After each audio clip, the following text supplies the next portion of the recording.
Hello, hello, party people. Welcome into another episode of the Walk On Podcast. Only one on the screen today, and potentially the only one you're going to hear from. So, for those that are Grant guys or Kevin guys or gals, some women in the Walk On Army as well, welcome in. But I'm all you get tonight. So, what that means is I need help from you. Okay. It will probably be a short episode. I can talk. After doing this for several hundred episodes, I can talk for an hour if I need to. Don't probably have to tonight. There was no Iowa football game, as everybody knows. So there's not a lot of that to recap. And there's not a lot to preview either because we're going to do that on Thursday's episode. So this was going to be a little chat between me and Grant and Kev just about a little college football. Grant and Kev aren't here. Kevin's working. I don't know where Grant is. I'm a little concerned. Nonetheless, we'll chug along. Brought to you all season and beyond, ? By FanDuel. Shout out to FanDuel and several other sponsors. We'll get to them in a bit. Big weekend of college football. Obviously, as a solo dolo episode tonight, hop in. All shook up says feeling better. Yeah, feeling better. Was feeling better last week. For those that don't know, had got the strep. Funny enough, we got through that for about a week, and then Friday, Saturday, kind of started to feel it again. So just that season. Doc says in the chat, bring us a win Saturday. The Rose Bowl team is being honored. We are being honored. Probably be the only time that I ever get honored and brought back is the Rose Bowl team. And as long as they bring us back, I will continue to accept because I'll always take a free ride into Kinnick Stadium. And especially during the game that is anticipated to be the biggest game of the year for the Hawkeyes. I don't think there's any hyperbole in saying that. Maybe you guys have a different opinion, but we are entering the week of the biggest game for the Hawks this season. Arguably every game is the biggest game. Of course, when there's, thank you, nice green sweatshirt. This is a Goop Gang DHT Christmas special. Back when Drake and I were doing the extra show on the Patreon. Now it's a taglines. We should get some tagline merch going. Pretty selfish of Grant not to show up. Yeah. I didn't text him because he knows. He's 7:30 on the dot for almost 3 years now. He knows every showtime. He wherever he is in the world right now, he knows this is going on. I could have potentially forgot that he told me he wasn't going to make it, and Kevin told me outside in a one-on-one message that he wasn't going to make it. So this could have been a solo show the entire time, and I just forgot. We're going to talk about, I see some other comments. We're going to talk about the rankings. We're going to talk about the USC Nebraska game. Watched that whole thing last night. We'll talk a little bit about maybe some Penn State, Ohio State. The playoff picture is continuing to shape up. And so that is exciting. Teams starting to drop. Again, one of my potentially Grant didn't set his clock back. It was a bit of a weird day. When you have kids, my wife and I kind of looked at each other and we realized, we just don't get to. That's a day you get to celebrate up until you have children, and then the children wake up at the same time every day anyway, and so you don't get to celebrate it as a parent, at least the parent of young children, because baby boy is still waking up on that body clock looking for that milk. He's looking for that sweet lactose. Talk about the top 25. Talk about Raiola injury in Nebraska. Talk about the rest of our schedule. Obviously, starting with Oregon. I'm not going to preview a lot of Oregon. Again, we'll do that on Thursday's show. I'm going to read a lot of comments. I'll interact with you guys.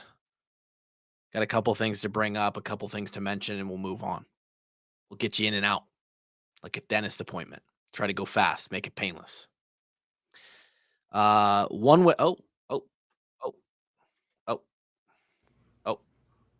Oh, there he is. Hey. And the show just got longer. Dude, I'm sorry. I was under the impression I had the night off. Oh, you were?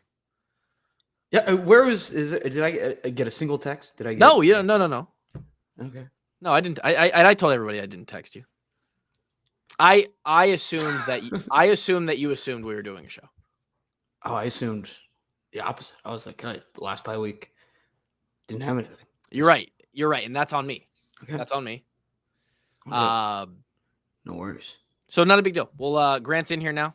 Okay. For all the Grant people, there you go.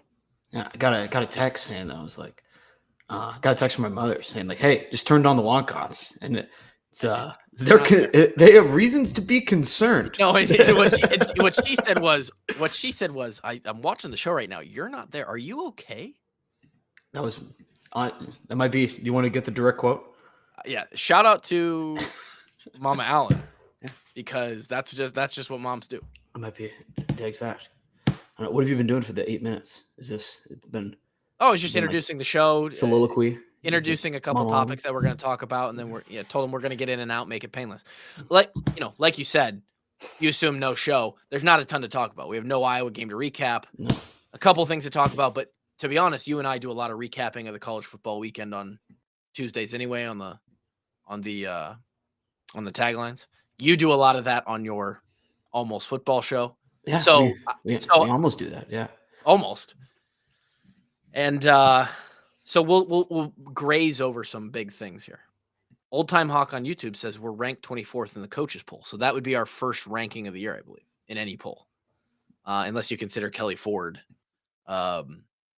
quality. I like Kelly Ford more than the coaches poll. So. Yeah, well, in which case he's had us ranked for like the last 3 weeks. That's the same thing. We talk with the AP poll. You're like, I don't know how the beat writers have time to watch all these games. How do the coaches have time to watch? They have even less time. Yeah. I'm not convinced that Kirk is sitting down and being like, okay, do I think, Tech, their resume is impressive, but do I think they're the 9th? Do I put them over BYU? Do I give a shit? I don't think he's doing that. I'm sure there might be a better chance that like Ray Braithwaite gets an envelope saying go put your ballot in than 100%. I'm almost positive that who did I listen say that? I think I listened. So for anyone who tuned into the rush when I filled in for Travis and Ross back-to-back weeks, they have Coach Todd Stepsis on, who is the first-year coach of the United Panthers. And they asked him one day about like rankings and stuff like that. And like, hey, do you like look at that? And he's like, yeah, he's like, I actually take time to kind of like go over the scores of the weekend and like try and put some thought and effort into that, because when you're ranked, it means a lot to you. And this was either Stepsis or it was McCollum. It might have been McCollum who said this, because he was talking about it when he was at Drake. He's like, if you get ranked, that's a big deal as like a Missouri Valley team or something like that. And so he was trying to put a lot of effort into this. There's just no way that Signetti sits down on Saturday night and he goes, I gotta think about these rankings. Oh boy, yeah. Hey, we're gonna have to wait for Hawaii to finish up before I get my rankings in. Sorry, yeah, let me flip on the Mountain West After Dark and see what the see really what I can get out of these top 25 teams this week. It's just not what they're doing. I know it hurts our ranking, but ISU flaming out has been enjoyable to see. Yeah, how do you feel about that, Grant? I think I feel a lot of things about that, honestly. I think it affirms my feeling of earlier in the year when I was like, you have to, like, I would say it's just you have to win. There's just no excuse. It doesn't matter. Like, you have to win the game, especially now as we're sitting at I know our conference record is not bad, but I'd much rather it be what was it, like 7-1 right now? That'd be pretty much nicer. I don't think that's even up for debate. So, and especially like when it comes to Iowa State, though, I don't care if it helps our resume or not. I just want them to have nothing. So like they just like lose anyway. They're care. Damn close to having nothing. Don't care. Lose. I don't care if it hurts us more that they are losing. So be it. So be it. I'm under the impression that this year, with the way it's shaped out, that if we would be considered for the playoff, I think our loss to Indiana carries enough weight that the loss to Iowa State actually doesn't matter. So, obviously, in saying that, there is a couple clear scenarios where, like, or I would say there's 2 clear scenarios where, like, you'd take a loss to another team rather than Iowa State. If you could just flip it and you're still 10-2, right? If we or Oregon this week is one of them. If you could read the Magic 8 Ball and you're looking 4 weeks down the road and you're like, "Oh, the Hawks are 10-2. Who are their 2 losses?" You'd say, well, you'd take that 5-point loss to Indiana, and then you'd take another close loss to Oregon over the Iowa State one at this point. But even then, man, like Iowa State, I understand they went from, oh, we're 5-0, we're looking at the playoff, like we're looking at winning out or like, really playing well down the stretch and play to, okay, we lost to Cincinnati, we're fine, we just got to regroup, we'll be fine. Just that's one we gave up. To they lost Arizona. Holy shit, we have to get it together, or else like we basically have to win out now to make it to the Big 12 championship. To 3 losses. Oh shit, our season is teetering on. This is like disaster, and now they lost 4 in a row, and it's like everything is in hellhole. I saw multiple burner accounts who have quote, jumped off the Iowa State football 2025 bandwagon. They'll see you next year. End quote. Yeah, I mean, college hoop starts tomorrow. It's okay. They got something else to watch. We'll So proceed, but and it's just it's I guess too, and this is I don't know if it's fair or not, but and also this is we just on Wednesday we were like we can actually talk about like what is like is 10-2 Iowa, like what would they be potentially in the playoff, like after we actually let's just beat Oregon first, or like let's right. play Oregon even, like Yeah. let's get there at some point. We're assuming a lot right now, but it's On our show, we will not talk mm. playoff picture or anything even close until we get past this weekend Yeah, with the right totally. result. Yeah. And in terms of though, I will say it is like in terms of Iowa's resume, even if it's like the bowl season over red, like which bowl are they sending you to? It is in college football. I don't know if it's fair or not, but it's definitely when you lose is a huge element to it. Like it is so much better to Oh, lose in yeah. week 2 Oh, to yeah. the same team than it would be to lose to them in week 11 right now. Like they have just completely forgotten Notre Dame's losses. Those are Oh, completely out the window. yeah, they didn't even lose. Those are just not happening at all right now. Ken Palm 58. Is it Northwestern? Uh, It can't be. No, that's way too high. That's way too good. you are so correct No. in the timing. They look at and I'm gonna push back or Really, I maybe was play. studying the Ken Palm earlier I know. today. I'm gonna push back on the idea that that's a bad thing a little bit by saying you are who you are in the like. There's a lot of space and progression or regression in 3 months, right? So you are very much Mhm. so way more what you put on the field in week 12 than what you put on the field in week 2. I 100% agree in that, but I just think your on-field results have to matter. Like, why are you playing games then if you're like, we're gonna just get Northwestern was 57? Oh, Oklahoma. we're getting close. That's We're gonna get there. Oklahoma. We're gonna get there at some point. Grant's gonna memorize all 362 teams. But that's just, I mean, the on-field results have to matter. They do have to matter. You're right. But and I in do this case, Iowa would actually benefit from that. They lost 2 of their first 5 games. If they run 7 down the stretch, they're going to be ranked.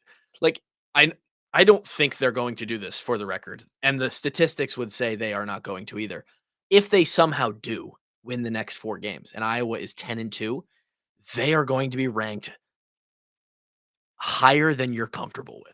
I promise you that. I don't know. Yeah, and this is here's if you want to just do big picture stuff. I saw our friend of the show, Jeff the Greek, put out a poll, I think, last week. Oh, yeah. I It was voted on like, it. would you take 9-3 right now to end the season? Yep. So you're guaranteed to beat either Oregon or USC right now, and then it's with the 4 games remaining. Yeah. But you don't get to pick the loss. So Yep. It could be Michigan State, it could be Nebraska, it could be Oregon, USC. It doesn't matter. Or do you just roll the dice and see if you can go 10-2? Yeah, you roll the dice for the perfect 10-2, 4-0 finish from here on out, or you just take 9-3. I answered and replied to the tweet and said, I take 9-3, and it's the easiest decision I've ever made. I feel like such a sissy for it, but I think understand I take 9-3. I understand it's yeah. the pussy move. And this was this was also before, and this is going to be a topic of the show. We might as well just roll into it real quick. This was before Mahomes Jr. broke his tibia. Oh, really unfortunate. Or It looked.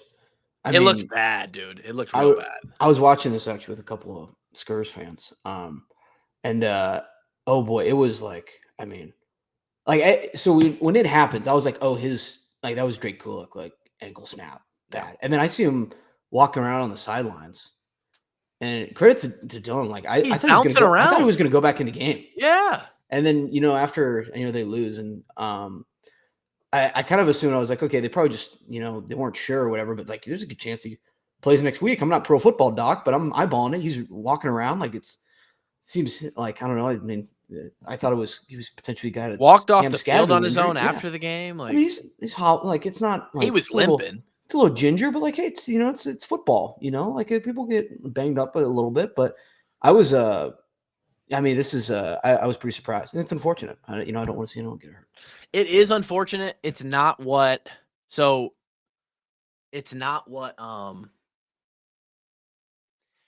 you want. Like this will be a thing. Let's assume I don't know what's going to happen in the next 3 games, but let's assume we get to that Nebraska game and we go down to Lincoln and we win. And I think that's, I think it was going to be very close, like a pick-em almost in Nebraska on Thanksgiving Day or the day after Thanksgiving Day. I think it's going to be a Hawk favored now, but we'll see what happens in the next 4 weeks. Over the entire off season, it will be, well, if we had Raiola, we would have won that game. And it's going to be that same narrative for last night as well, I think. I think a lot of Huskers are on the train of like, hey, if Dylan stays in that game, we probably have a better chance to win it than not. And I don't know if that's true or not. They certainly were playing them very, very well. This is going to be another topic when we get to USC next week. Nebraska's defense did about everything you could ask against the number 1 offense in the country. Yeah. No, I thought the defense was fine. They allowed 340 yards, which is about 70% of what 70% of what USC normally gets. They allowed 21 points. I think they averaged 40 something. So they allowed half the points. Like they did everything correct on defense to win that game. They had I don't know how you say it, Maava. Yeah. They had him missing throws, throwing off his back foot, receivers dropping balls. They had them whatever they were doing, they had them off their mark. And they still, and I really would have liked to see it play out with Dylan in the game. Because Latif is not it right now. And in that moment, that's just too big of a moment to throw a guy in like that. Yeah, so, was he a true freshman? I believe he's a true freshman, yeah. And he looks like it too. That guy looks fragile. It was tough. That's a tough situation going and playing for anyone, let alone true freshman. So it's on YouTube, VMS says like we are about Indiana Mark. It's a very similar conversation. Yeah. It's almost identical, honestly. They both went out in the middle of the third quarter. We were up 3 points, I believe, and they were tied. I think that they have an okay shot, maybe 50-50 to beat. And if Mark stays in the game for us against Indiana, I think we have a 60-40 chance that he completes that screen pass and we go down and kick. Like it's such a similar situation. And as an Iowa fan, you feel dirty when you say, oh, if Mark would have stayed in the game, we win that thing. And it's the same thing for Nebraska. We can make fun of them for it, but we're in the exact same situation of, oh, if Dylan Raiola stays in the game, we upset Nebraska or we upset USC at home. Sure. I think it's a similar conversation. And now that's going to play a role in the rest of the season as, okay, we lost Iowa at the end of the year, if they do, but it doesn't really count, right? Like that's just, and it's okay because we've got like 10 of the last 12 or 11 of the last 12 or whatever. So it's fine. But going back to that scenario, now that one feels a little bit more likely rather than a coin flip. I came out with my tier list right before the season. I had Nebraska in that coin flip category. They might move closer to the category below now without Raiola. And it feels more like, okay, we feel good about Michigan State. We feel good about Nebraska without Raiola. Now it's just these 2 big dogs the next 2 weeks. So, yeah. I mean, I don't know. We managed to beat Nebraska last year with Shaggy. So I don't know if it wouldn't be people win games with the backup quarterbacks. It's not great. Yeah. And that's the thing is I don't Especially, I mean, I guess I don't know much about Latif outside of what I watched yesterday, but I mean, he's clearly a very athletic, talented. yeah, mobile guy can still run. I think he took a couple shots that they didn't catch, but I think he's capable. And with a month of preparation, he's going to look a lot better than he did getting thrown in the fire last night. So, But no, I think that's definitely I would have said it before anyway. I think it's definitely a game that I like. It's very winnable, and I would expect us to. Like, I think I think it's a very winnable game for Iowa. Yeah. And it just as it's been all season, in my opinion. Brecken with the super chat, shout out to him. It just says H-Man. Hell yeah, man. Hawks by 1,000,000. We'll take it by 1 this weekend against Oregon. This is a good time to interject, and it's probably about the halfway of this show. So we'll throw in some love for the sponsors. We're gonna be at Kevin's tailgate on Saturday, Grant. Not we, unfortunately. I will be. I wish you were there. I will not be there. No, I wish I was. We'll see. Maybe try and get out to a game next year, but I don't think it's happening this year. That'd be cool. And I kind of asked Kev, hey, we can bring some to the tailgate. What time you setting up? All these things. He's like, yeah, we're gonna figure it out. We're probably just gonna go with Grays. It's just so easy.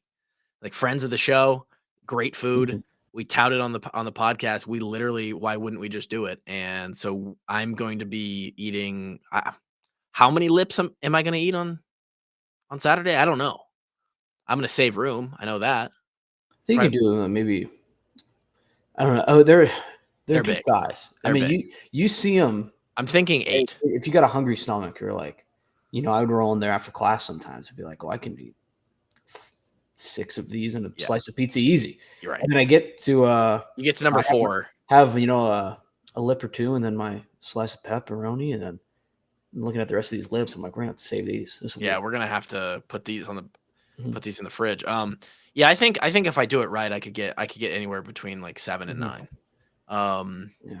If there's a lot of ranch, that ups the number.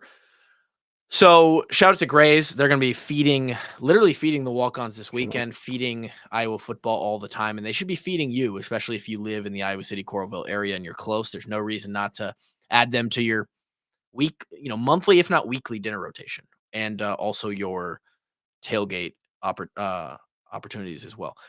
The Swarm is a proud supporter of the walk-ons as well. We're a proud supporter of the Swarm, and the Swarm is a supporter of the Hawkeyes. And they're a reason why, if you like Mark Gronowski, he's done a lot for the Hawks this year, hasn't he? I'd say so. You can go back and clip Grant's call in to our to my show with Ross Peterson after we beat Penn State, and I don't think Ross was expecting that. By the way, I don't think. No, but he loved it. He loved it. I don't think he anticipated, or I don't think he knew who I was either. I don't think he knew. I told him right before Grant from Texas was, and he. Grant had a great point. He's like, I heard a lot about Mark not being the guy. And I just, quite frankly, I didn't see anybody today saying that he wasn't the guy who couldn't get this done in the big moment. I'll hang up and listen. Great call by Grant. And he was right. And the Swarm helped get Mark Gronowski, MG, over to Iowa City. They're going to continue to help get unbelievable prospects and keep unbelievable prospects and student athletes at the University of Iowa. So please help us support the Swarm, drink Swarm beer, drink the Swarm Powerade, and donate to the Swarm Collective, swarmcollective.com. Talk about the others in a second. This was announced yesterday or today? Maybe yesterday. Yeah. 2:30 is fine, in my opinion. Iowa City big noon kickoff is coming, but the game will actually end up being on CBS. No. Hey, I mean, game's gonna. I feel like 2:30 is fine. I get the idea of you want the 9 a.m. Pacific time start, but yeah, at some point too, the early start's the thing. But you're telling me these they don't got practice in the morning anyway? Like, at what point is your body clock just adjusted? You're right. There's no way Dan Lanning is sitting over there like he's never thought of time zones before. You're right. They do everything they can to mitigate it. It does seem to be like the data seems to suggest that it does matter, but you're right. Like Iowa practices, like our practices, like the Hawks on Monday, Tuesday, Wednesday, practice kicks off at it's like a 7:30 or 7:40 start. So, I don't think it's not a massive deal. Iowa City, big noon kickoff is coming. The best pregame party in college football will be in Iowa City ahead of Iowa's matchup against Oregon. Then Gus Johnson, Joe Klatt, and Jenny Taft are on the call big noon Saturday featuring Indiana at Penn State. So interesting one. They don't usually do this. No. But hey, we'll take all the hype and the excitement on campus. We'll take that pregame. We'll take that exposure. And CBS is still a good spot. And I'm with you here. Do you want the early kick to maybe mess with their body clocks, or do you want the third quarter, especially with daylight savings today as we record this? Do you want it to start to get a little dark out in Kinnick? Right. I mean, I think the 2:30 is the fan friendliest kickoff for this game. I would agree. Got a lot of time in the evening. You don't have to get like 4 hours of sleep, but you can still have ample time to let's say get yourself in the right headspace. Maybe a Big Grove Brewery before the game, right? Oh yeah. And then I think honestly that with this game is just like Eugene to Iowa City is a long flight, and I don't think that the kickoff time does not change how long that flight is. And like, I mean, maybe they're flying there on Tuesday. They're doing they're treating it like they're doing the whole week. They're treating it like those games in London. Get there a week early, get it nice and adjusted. But I don't know. I think we're in a good spot. I saw the lines 6.5. I think it's pretty. I think that's fine. Yeah, 6.5. I think. Kind of what we all expected. Low total though, very low total. I think it was like 43. Let's take a look. I was not expecting that, so I think the lower totals, low total with a spread that's anything above like 3, in my opinion, is Vegas assuming it's going to be a fairly close game. Yeah, I could be wrong. Think of it this way: last night, USC at Nebraska, and granted, I know Raiola got hurt, but they still kept it close. That was a 6.5 point spread. Yeah. So right, like that's the kind of game that you get. Let's find that 2:30. Oregon at Iowa on FanDuel, the best sports book in America.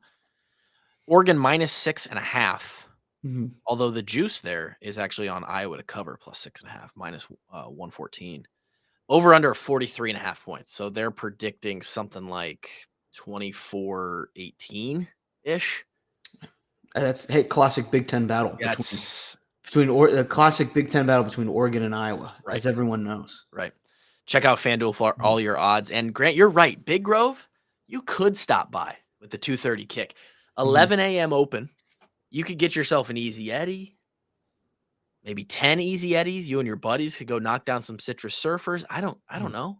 Whatever you feel like, and some food, and still make your way over to Kinnick Stadium if you were at the Solon, the Cedar Rapids, or the Iowa City location. Might be a long walk from Solon location to the game. It would be a hell of a walk. Might be a bit of a stretch. But what I was suggesting was you could Uber. You could probably Uber.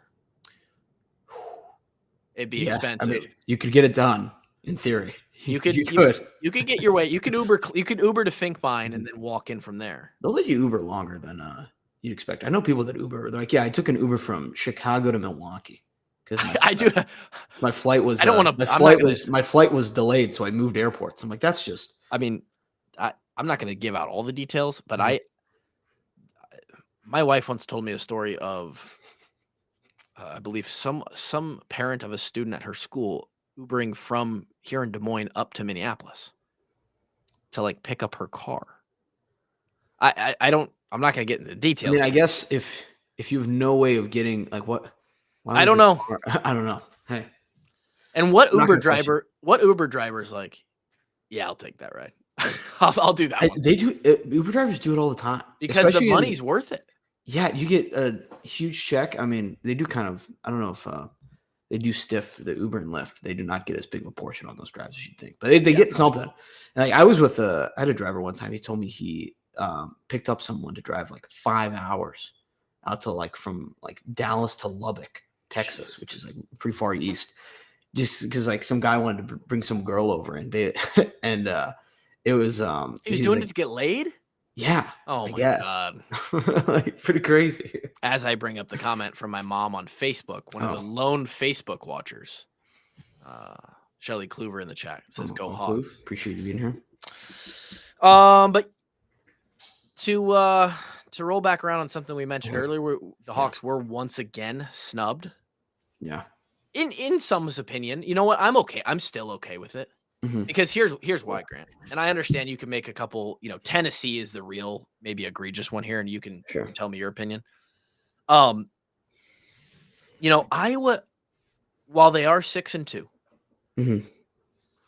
a good, kind of exciting win against Penn State at home, came back, right? They blow out a couple rivals that are, let's be honest, they're not great football teams. What is Iowa's best win? Do they have anything on their schedule that warrants like a absolute, yes, this is a top 25 team? And when you look at it, unfortunately, Mhm. and it's been a joke that you and I have gone back and forth on, but like statement loss. Statement Yeah. loss against number 2 Indiana. Mhm. That's our calling card. That's like Is this still the? I mean, I think our best win it's is probably Minnesota. Minnesota. Yeah. Yeah, just because it was like the way we won too. But like the most impressive thing we've done so far still is lose to Indiana by 12. Absolutely. And that's not when the most Mhm. impressive thing you've done is a loss. It's just Mhm. I don't know if you have the ace up your sleeve to then make an argument for your team over No. some other teams. Now, granted, same thing with Tennessee. They've won, I believe, and I don't know this for sure, but I believe I saw the commentary. It sounds like they've lost the only 3 good teams that they've played against. And Pretty much. and Yeah. their best win is like similarly not good. They have one more loss than Iowa does. Um, and people look at that and they just see the SEC bias, and it could Mhm. be true, right? Yeah. Oregon fans were even mad that Iowa wasn't ranked, and they're coming after it like, oh yeah, keep Tennessee ranked so that they can be a ranked win for some of these Yeah. other SEC teams, but Mhm. don't give Iowa a ranking so that if we win this weekend, we don't have that on our resume. And I understand it. Washington was a big topic of discussion Yeah. last weekend. They slip in. I mean, Um, Washington, I think probably is a better win than us right now. I'd say, like I'd say beating Illinois is more impressive than beating Absolutely. Minnesota right now. Yeah. Yep. And Just 'cause- then I mean, Minnesota didn't look great this weekend either. I'm gonna be honest. no, I mean, they had to battle against Michigan State. Drake Lindsey proving he has legs. Or maybe Michigan State just looking impressive. Maybe it's the other way around. Well, that's the thing is, do you feel better about the big win against Yeah. Minnesota, or do you feel a Mhm. little less good against Michigan Yeah. State now in a couple weeks? Who And this knows? is the never ending battle of college football, which makes it fun. Is that like slowly everyone's schedule Evens kind out. of beats up a little bit each other and like evens out. It's like, well, by beating this team or whatever, like Oklahoma beats Tennessee, right? Who Tennessee was ranked above them. And it's Uh-huh. like, oh, hey, in theory, we're getting a good win. But now by beating them, It's a less you're good win. adding fuel to the fire Yep. of like, oh, Tennessee doesn't have any actually good wins. So it's like, what are we supposed to do? Lose to them so they have better wins? Like, what was the goal here? But I think it's fine. I'm more right now, the team in this poll that interests me the most is Texas A&M Yeah. because Yeah. don't get me wrong. I think that this team is, and I don't know if anyone is like, I don't know if anyone came to this show to hear my opinions on Texas A&M, but Catch almost football for that one. they have an almost impressive track record of what's going on their schedule right now. So they're undefeated right now. Yep. They are 8-0 and very deservedly so. Like this is a very good team. This is better than any of those Jimbo Fisher teams. Like it's a good team, right? And they've gone through a good schedule. Well, okay, hold on. So you got 2 bye games: UTSA, Utah State. All right, 2-0. Beat Notre Dame on the road. Yeah. They missed that field goal. Yeah. Right. There's a chance, like ifs, ands, or buts, or whatever. But they beat Notre Dame. And then here's their schedule. Okay, it's fired coach, Mississippi State, fired coach, fired coach, fired coach. Wow, they've actually played 4 fired coaches. So who is that? Florida, Arkansas. They beat Auburn, Mississippi State, Florida, Arkansas, and LSU. Interesting. Wow. Could you say that if you play Texas A&M, you're gonna just end up firing your coach? That might be. Now, I don't think they play Missouri next. I would be stunned if Drinkowitz they fired fired. Drinkwitz right after. Could you imagine? I would be pretty surprised. But it is interesting. Like part of me is like, well, I mean, if everyone's feeling like they got to fire their coach, like how good are some of these wins? I guess. Like, I mean, I know Paul Feinbaum's going to tell you it's the toughest schedule, but Jesus Christ! If everything's going well, or would they be firing all their coaches? Like, I have no idea. For contrast, for those watching on the YouTube, and if you are watching on the YouTube, we've been crushing the subscribers and the likes. If you just tap that like right now as you're watching, or if you're watching it back. It helps us so much. It shoots these videos in front of more people who are in the college football Iowa algorithm. So thank you for liking the video. And then if you really are going to come back to this, if you want notifications of us when we go live, which is always Sundays and Wednesday nights, and in the off season, we'll have plenty of more videos and guests to bring on the show. Hit the subscribe button. You're not going to regret it. We don't post any bullshit or anything like that. This is a contrast, the week 11 K-Ford ratings, which features Texas A&M 6 spots lower, Grant, which may speak to a little bit more close of what you're kind of getting at. And this is, you got to remember, this is ratings too. And Iowa's 6 spots higher. This is not a ranking. This is just this is a rating. Yeah. So this is a points per game above FBS average. Power ratings designed to be purely predictive or forward-looking, not a resume ranking. So based on his algorithms and everything, if he was going to line these teams up against each other, if you're ranked higher on this list, you would technically be favored in the game. So it's a fun way to kind of play. So fun to think so that's potential Big Ten championship up there at 1 and 2. Yep. Like all roads pointing to it right now. And the number 3 team who's fighting to get there. And you're telling me that like we might have a Big Ten championship where Indiana is favored over Ohio State in the year 2025. Yeah. Which, I mean, it's basically a home game. It's very close. It's in his system, it's 29-8 to 29-6. Pick 'em? Yeah, that would be the ultimate pick 'em. It would be like a half point. Yeah. That'd be awesome, actually. That'd be in Oregon, and then it's a pretty big gap, actually. Like there's 4 points in his rating system down to Oregon. Yeah, I mean, and then Iowa kind of in his system sits right next to Tennessee, who we were just talking about, just ahead of Missouri, ahead of LSU, Penn State, Florida State, Washington. So I like his system. It's fun to look at. And Nebraska down there at 29. They fell a little bit. Pitt rounding out his top 30. Interesting. Pitt had one of the most incredible plays I've ever seen in my entire life this weekend. Yeah, that was like the greatest 10-yard play I've ever seen in my life. That was something. They're sneaky right now. You don't want to catch Pitt right now. That's all I'm saying. The ACC's got a wild little logjam going on right now. Virginia and the Miami ACC is fun this year, man. Miami is just refusing to go to the playoff. They're just it was all written out for them. And they just by said the no. way, they lost to SMU, right? They did. So it was a hindsight thing. I did make money on it. I actually ended up throwing down a little bit of cash on the SMU cover. I should have sprinkled the money line because I felt it. It seems like in hindsight that was actually the easiest SMU cover at all time. You've got a team who is going out of their own home state for the first time all year in week 10. They had not left the state of Florida. So they had to travel to Texas. You could see them getting off the bus and they look absolutely asleep. They already have one horrible loss earlier this year, and SMU been playing kind of the sneaky team. Yeah, SMU's not bad. They're not as I think their schedule got significantly more difficult than it was last year. But yeah, I mean they've been great great outside that Wake Forest game, which is crazy that they were that was their first ACC loss. They couldn't defend the slow mesh. No, well, I guess we took the slow mesh from them. Do you think they still have it? I have no clue. We'd have to lock in on. I'll be honest. Like my Wake Forest tape watching has been lacking. Unbelievable that you haven't been on the film of the Demon Deacons. My last thing is, and I know this is a ridiculous question to ask, but I'm going to ask it anyway, just to have some fun and to add a little bit more to this show. Is Penn State going to challenge Nebraska of 2022 or 3 as the greatest 3-9 team of all time? I don't think so. Is it because they're going to win more than 3 games? No. Oh, I could see them beating. So the rest. They just lost and did not cover those last 3 games. They could. So they play at home against Indiana. Indiana is going to beat them. They're going to play at Michigan State. They're going to play home versus Nebraska. They're going to play at Rutgers. They, in my mind, lose against Indiana and then win out, and which actually gets them bowl eligible. But they continue to lose. They're now 0-5 in the Big Ten. I don't know. You'd have to chat GPT when the last time the Nittany Lions were 0-5 in Big Ten play. Gosh, it actually might have been a COVID year when they were really bad. Yeah. I guess I don't know. So here's Nebraska's 3-9 team was actually they had 314 points for somehow and only 244 against. They had a 70 point differential. And we're 3-9. Or 3-9 somehow. So they must have murdered those out of conference teams, and then I know they lost every single loss that year was like it was like a 2-point game. I don't know. Here's their schedule was. Let's see how many ranked they played.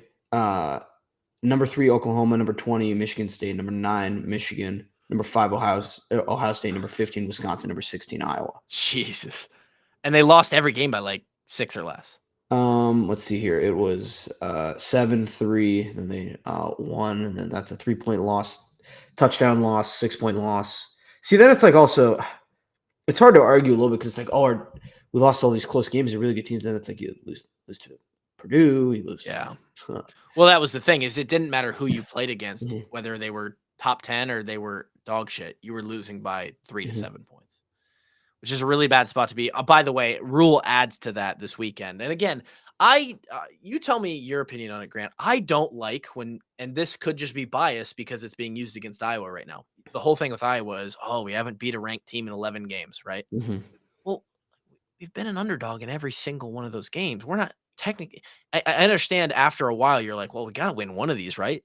But if you look at each one of those games in a vacuum and you run the numbers, you are not supposed to win that game, like more times than not.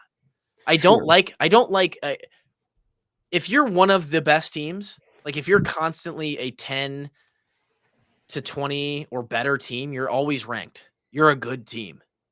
You're in the hunt. And you're losing a shitload of ranked games, which doesn't really make sense because then how are you staying ranked? Then it matters, okay? Like you get to play one ranked team a year, you go 10-2, but you play 2 ranked teams and you lose those 2 games, whatever. I don't like this like, well, Nebraska and Iowa, who are always like in the 30s, ranked in the 30s, they can't beat these ranked teams. Yeah. I mean, I don't know. I'd like to. I mean, I definitely would like for our record against ranked teams recently. Yeah, we'd love for it to be better. But there's a reason you're losing ranked against ranked opponents is because they're better than you. Like generally.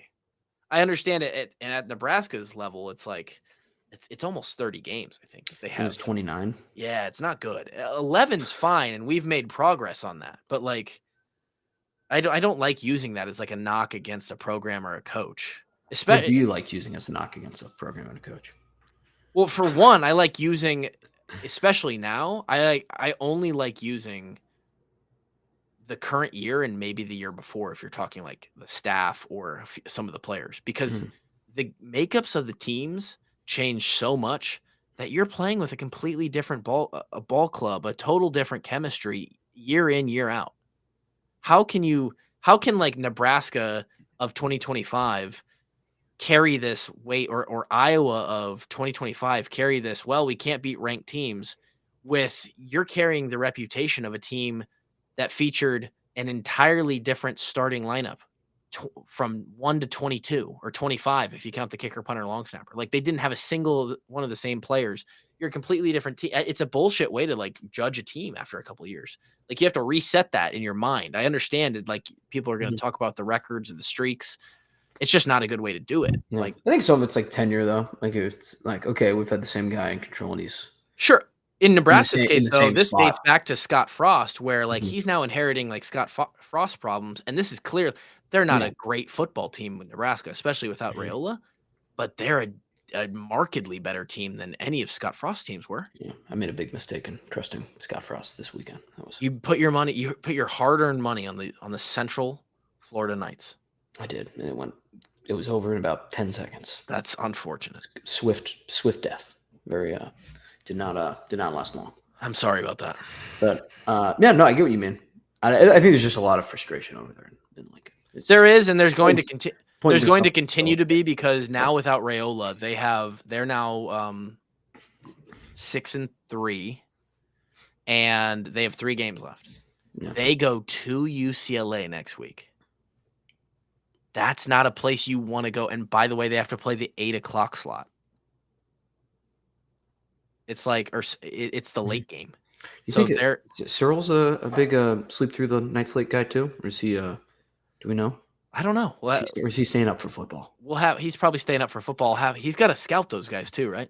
We'll have him on soon in the next Mhm. couple weeks to preview and hopefully recap the Nebraska game. But that's Neuheisel. You're gonna get Neuheiseled if He you. is. Is this the first time ever that like he's not the head coach right now? No.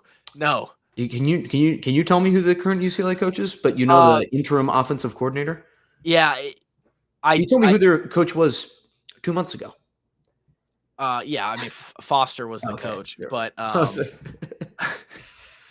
I thought there was a chance maybe you also just didn't know that, but you were like, hey, but I know this random Neuheisel guy. I knew the interim head coach at one point too because I saw somebody tweet this. Like, when's the last time that everyone knew everyone thinks Neuheisel's the head coach? They don't even know I mean, I guess you were never in the interim system, so I can't really ask you, but like, once the head coach maybe is fired, is it I just don't like know. everyone's the coach? Everyone's making decisions. It's kind of like, after the Nuggets got rid of Malone last year, it was just like Jokic was kind of the coach. He was just right. Yeah.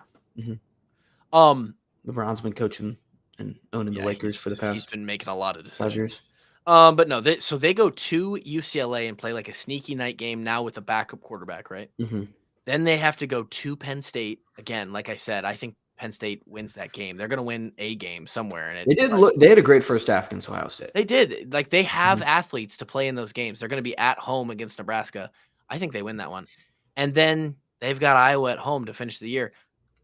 This could just be a 6-6 season for Nebraska after a lot of we sat here with Searles and said, man, 10-2, very doable. 11-1, maybe, right? And now they're going to be right back to, wow, we barely made a bowl game. Potentially. They could win a Yeah. couple of these games. They could beat UCLA. They could beat Iowa. Again, even with it rail out, I never put it past the Nebraska-Iowa game to just be a 10-7 game, right? But Yeah, I think it'll be probably one possession somehow. always is. All right, we'll cap it there. Appreciate everybody joining. Shout out to Hamburg again. I am going to try. I'm going to try to get myself over there because it's a 2:30 game. I might be able to sneak in some food, but the problem is if I eat a lot at Hamburg, how much can I eat of Grace? And this It's is the also issue. how much is it sleep? It's like putting you right to sleep. I mean, Well, that too. I'll be in a food coma. Throw a bunch of hotcakes on your The other issue too. stomach. Well, the other issue too is Friday night is potentially, not guaranteed, but potentially going to be a late one because all of the boys from the 15 team are back and they're being honored on the Saturday game. But Friday night is like our reunion in the I think it's in the north end zone, like that Ted Pacha Center. Oh, it's like they're just putting you on the field. No, there's like they set it up in the north end zone, like inside.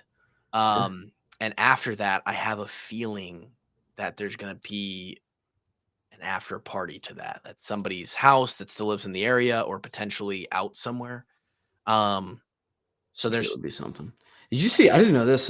Former teammate, Tron Smith, is hosting like his own tailgate. Did you see this on Twitter? Yeah, It's a tailgate that happens. I wish I could remember the name off the top of my head. I retweeted it, so go to my Twitter. You can see the retweet. Okay. I think they came to him and like asked them to partner up. So him and like these people that run this tailgate every Hawkeye game, home game, are putting on like basically an event. They're trying to hype it up and bring people by. And I think they do like you can go by their tailgate and do shots, and it's like I think the money goes to a good cause. I think it's UI Children's Hospital.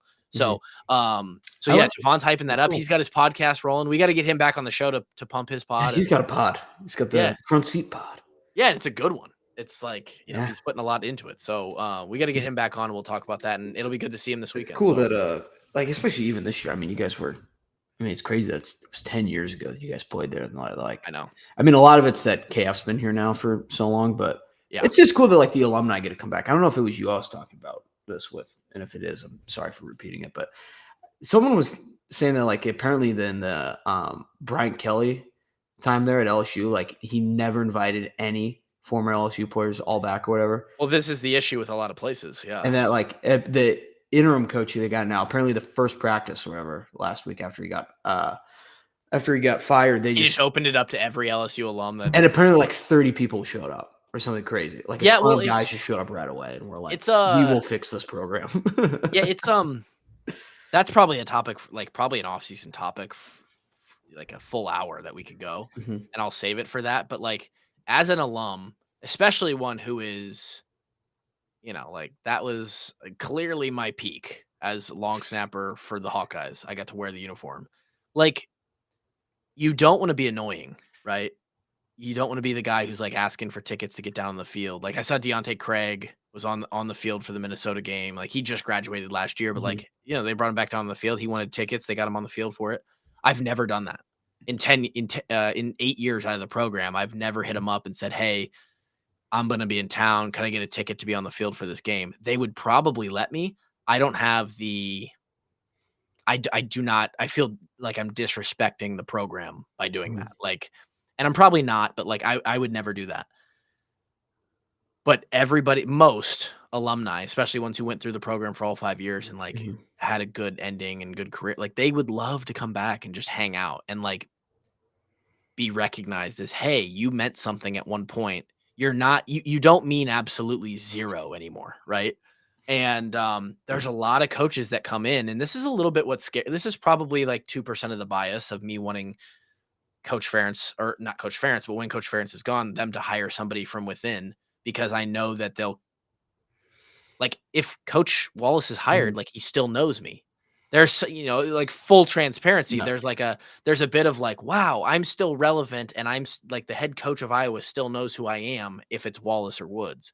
Where if they go out and hire, like, I don't know, even Tim Lester, like say people are like, well, we want Lester as the head coach. I'd like to keep him as our offensive coordinator personally, but say they want him as the head coach, then all of a sudden the head coach is like, Lester's like, I don't know who this fucking Kluver kid is. Like, you know, Yeah. is he Hey, gonna? he might respect the he might be a, who knows, maybe he's a listener. Maybe he likes to tune in, Oh God, get some bulletin board material for what we're saying about Tim, if you're his listening slow to this match. podcast, turn it the fuck off and let's start working on the game plan a little more.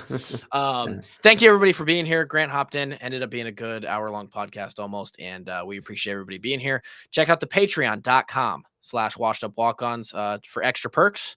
It's a cup of coffee a month, basically, or 2 cups of coffee a month. And for that price, you get to donate to the kids. You get the access to our private Discord, the Walk On Army. You get merch discounts, early access, a bunch of other stuff. And it helps support the show. Without the Patreon army and the sponsors of the show that you see down here on the banner, we would not be able to keep doing it. I'd have to get a real job. So I appreciate you guys. Appreciate everyone listening. And we will be back again with the iCult show, Patreon extra shows, and the preview on Thursday.